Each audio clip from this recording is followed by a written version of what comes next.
Alors j'aborde d'un mot le sujet qui nous réunit. Je ne prétends pas du tout l'épuiser en quelques mots. D'ailleurs, je suis entouré à l'instant de spécialistes éminents qui ont travaillé, et puis dans la salle même se trouvent de très grands historiens qui interviendront. Quelques mots en vrac, je n'ai pas préparé d'exposé. Quelques mots en vrac pour dire que au cœur de cette discussion, c'est la liberté. C'est la liberté de penser, la liberté de chercher, la liberté de découvrir, la liberté de poser des questions, la liberté.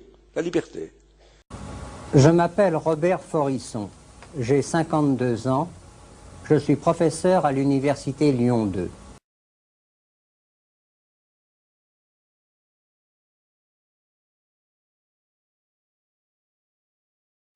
Et bon, c'est à la fois une conviction et aussi un tempérament.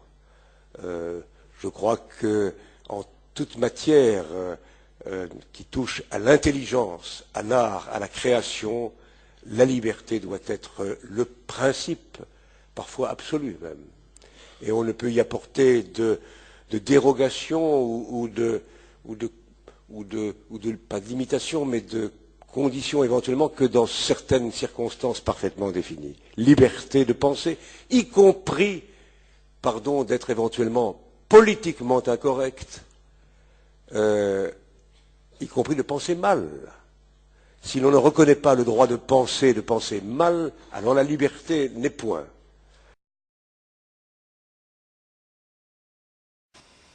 Mes adversaires veulent me faire taire. Ils veulent que je cesse mes activités. J'y suis prêt.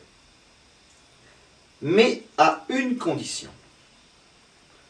Qu'auparavant, on organise un débat entre révisionnistes et anti-révisionnistes. Ce débat se déroulerait devant un jury de 100 citoyens français tirés au sort. Il durerait 6 heures. 6 heures pendant lesquelles les révisionnistes et les anti-révisionnistes pourraient confronter loyalement leur point de vue. Au terme de ce débat, le jury serait interrogé pour savoir lequel des deux camps a été le plus convaincant.